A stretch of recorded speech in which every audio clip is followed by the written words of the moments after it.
Yeah, brand new blue tap like Balenciaga. I'ma put a new set on them. What's going on, guys? We appreciate you tuning in with us today with Backstage with BeU. Today, we have with us the one and only jusLo. This guy's absolutely been crushing it this year with performing at Okeechobee Music and Arts Festival and a recent placement on NBA 2K20. This dude is killing it. jusLo, how you doing today, man? I'm very well. Appreciate the introduction, Sam. Of course, my guy, of course. Let's get into it, man. Very So, humble. jusLo, man, how did you choose your name? In like 2018, I started rapping, like semi for real. And my first actual rap name was Lilo, because I come from Lee County, Florida, and my real name, my birth name is Logan. So, Lilo. But after a while, it kind of got difficult just because it's kind of hard being a rapper who's talking about some real rap shit when your name's Lilo. People are calling me like a Disney Channel rapper. Yeah. And, I was just thinking, it's the Lilo and Stitch jokes. Like, yeah, exactly. Bro, we're over this. We got to get past this. So, me, Sam, a couple of my friends got together. It was like a couple of days after New Year's last year. And we were kind of just like brainstorming. We're like, hey, like, what's a good name? What's a good name? Blah, blah, blah. And then finally I was like, well, like, I'm just me. I'm jusLo. And it clicked, and it stuck. We dropped the T at the end of just, and ever since. jusLo, there we go, brother. All right. Also, bro, how'd you get your start, man? And what were some of your biggest influences? Yeah, so I started like doing music shit back in 6th grade. I was in band in 6th grade, so I played the trumpet, and I just got an interest for music. I grew up, my dad used to steal his like LL Cool J Common CDs, take them to school, show all my friends, and I just thought it was the coolest thing. Just something about hip-hop was just so appealing to me. It was so different. I went to predominantly white schools growing up, so I was one of the only kids that came from a background where hip-hop was such a pillar in the household that it was in my house. So it was something that made me different. It's something that made me stand out, and I liked that. And growing up, I was in choir after that first year in 6th grade. From 7th grade on, I was in choir. I never really prided myself as a singer, but it was just something about singing that was enjoyable to me, even though I didn't really think I was that good. But then I met Sam, who's actually my manager, Sam Moreland, and we became friends and had a mutual interest in hip-hop. So we would not go out to like any parties, anything high school. Like, we were the guys that Friday night we would drive around. It's so weird to talk about now looking back on it, but it's like we would drive around for like 4 hours just in loops around the same area, just freestyling to as many beats as we can. And then finally it got to the point where like I was putting whole songs together, just all freestyling. You know what I'm saying? Like coming up with redoing the hook, doing verses, all that. So then Sam was like, yo, like my cousin's got a mic. Like, why don't we just get it and see what happens? So we got his mic. We went in his garage, put a sock over the joint, and we recorded voicemail freestyle and this other freestyle called Little J I Know. And I wasn't expecting, like, it was just fun, you know what I'm saying? I wasn't expecting anything from it. Yeah. But we posted on SoundCloud and Instagram, and people were actually like, yo, this is fire. And so then I was like, wait a minute, we might have something here. And at the time, I was going to Messiah College in Pennsylvania playing basketball. And after a couple more videos, I ended up going to the dean at the school, and I got the key to the studio, which was huge because I wasn't in the music department, and that was something they only gave to people in the music department. So I got this key to the studio, man, and then literally within a week of getting the key, I went to my coach and was like, yo, I don't want to play basketball anymore. Like, I just want to do this music full time. And I remember, it's funny because he laughed, and he was very like, you're going to give up on playing college basketball while you came here to pursue some music dream. Yeah.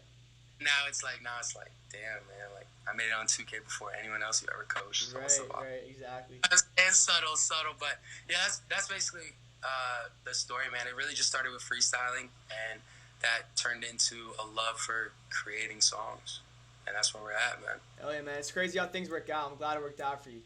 Yeah, man, it's always weird. It's always weird how things work out because, I mean, I went into college my freshman year thinking I was going to be a finance major and like work on Wall Street, and now that's it's crazy. Like, you know what I'm saying? Now it's like, yeah. you couldn't be farther from that career choice. Yeah, bro, exactly. Completely different side of the spectrum. Exactly, buddy. Can you tell us a little bit about what your creative process looks like when you're making music? Yeah, so it kind of goes back to that, the freestyling element is, so basically get beats from whatever producer sends them in, and then honestly it's just a hear. I just listen to the beat, I freestyle, and if I find a couple pockets I think are interesting, a couple cadences or flows I think are pretty interesting and could be something, then we transition into the recording where I get the BPM, the pitch, all that stuff, and then I sit down. I got my studio in my room, so it kind of expedites that process of not having to wait to go to a studio. Right. If I get night, go lay down. But yeah, man, it's basically just freestyling. I don't really write lyrics per se. More so just come up on the fly kind of thing. Listen back on a song, maybe record one bar, and then freestyle the next three. You know what I'm saying? There's no process, strict process. I do write sometimes on like the more lyrical miracle records that need a little bit more attention to detail and the bars need to hit a little bit harder. I'll sit down and actually write to those, but for the most part, like Wristwatch, I didn't write anything down for. New Pajamas, I didn't write anything down for. What You Need, I did write though, because it's more of just a rap record where you actually. You know what I mean? But yeah, that's pretty much the process, man. Just a freestyle based process. Hell yeah, man. Dude, let's dive into your last EP that you dropped. If you didn't know, guys, if you haven't listened to that yet, stream it right now, dude. It's all on all platforms. It's a banger. It's crazy. So jusLo, I noticed that If You Didn't Know, you say, really, what's the price? We kill our own people to justify a better life. And what's the cost of rice? I'm trying to wake up white. I'm trying to buy some privilege and just put that shit on ice. That's fire, bro. I really like how your work comments on like current social issues. Do you try to incorporate hidden messages in your lyrics? And if so, how do you do that? Not necessarily. I don't really try to make them hidden. You know, it's kind of one of those things. When I was at Messiah, I was vice president of the Black Student Union for a year. And African American rights in America is something that I've always had a bit of interest in. Just growing up listening to, like, my favorite rapper was J. Cole. And J. Cole is someone they classify as a conscious rapper, which is kind of a stupid term to say conscious just because he's aware of his blackness in America. Yeah. But not the point. But yeah, I don't really try to make them hidden, man. Like with that song, I remember I heard the beat and I was in a space of, it was 2018, like right after I graduated from Messiah, which was a predominantly white school. So if you listen to like the first verse, I make a comment like about like all the white girls at my school used to like laugh at me and think I'm a clown, but I was getting medicated with the GPA to get into Brown. You know what I'm saying? Like, yeah, 3.8, that ain't bad. Exactly. It was one of those songs where I kind of had like a little bit of a chip on my shoulder, and then also I wanted to point out the fact that it's like, this is the struggle that we go through. You know what I'm saying? Like the end of that verse, I go into talking about somebody like Frank Lucas, who was like a kingpin drug guy back in like I think it was like the 60s in NYC. But it's this idea that he was considered a hustler and somebody who made it, but at what price? You know what I'm saying? Like he was killing the community around him. And that's kind of just what I was trying to get at, was just this idea of like, at what price? You know what I'm saying? Like, what are you willing to give up? Like, who are you willing to hurt to get to where you want to go? And that's not the mindset I want to subscribe to. You know what I'm saying? Like, if that hurting others around me, like, that's not something I want to get into. You know? And that struggle of it, you know what I'm saying? And it's crazy that I wrote that song in 2018, and the rest in peace to George Floyd, everything that's going on now. You know what I'm saying? It just this isn't. We won't get into that unless you ask it. But. No, I got you. It's cool to see an artist.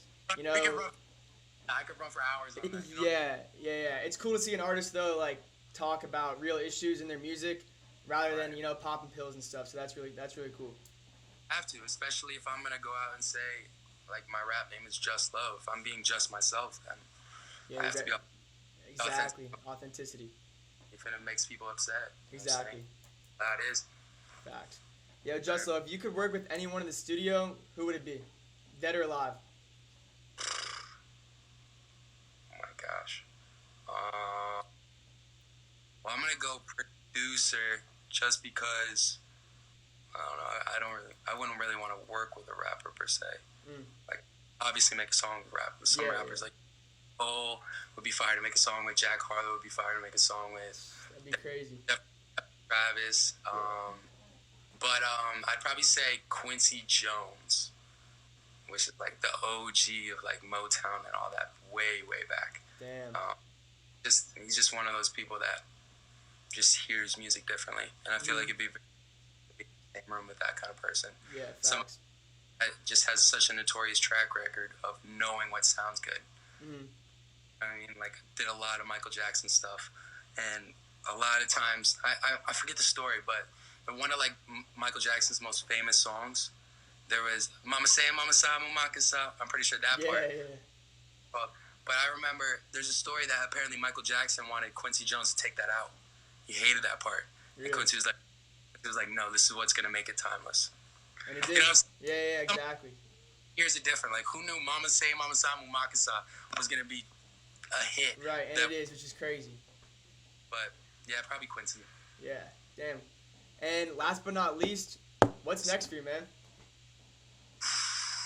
Well, I was supposed to drop a record like a week ago, but we got a lot of behind the scenes things going on right now, just in terms of different people that have been in contact ever since the 2K thing. So right now, all I'm focused on is just making music every day. We're kind of, I don't want to say we're in a business predicament just because we are independent, so we can do whatever we want. But we are in a position where we're just kind of sitting back and listening to all opportunities that are coming in to find the best one to move forward with. So that's kind of where we're at right now as a brand, just trying to figure out who we want to move forward with and how we want to move forward. But right now, you know, just recording. That's 100%, it. bro. Control right now, so I'm just recording, making new music, and then hopefully, you know, we can move forward pretty soon because I'm itching to drop more music. Yeah, excited, bro. But yeah, probably what I will say is I'll probably drop a single within a month. Hell yeah. Hey, we're all excited, man. We're all excited. 80% sure of that. Hell yeah. But hey, appreciate guys, we got wristwatch, new pajamas. If you didn't know, Yes, EP, all of it streaming on all platforms. Check it out. You don't want to miss it. jusLo, Yes. we appreciate you. Thank you very much. You, Saf, for you to go, bro. I appreciate you. BeU Entertainment, we here. Let's go. Let's go. Yeah, brand new blue tint like Balenciaga. I'ma put a new set on her. Body bitch a new.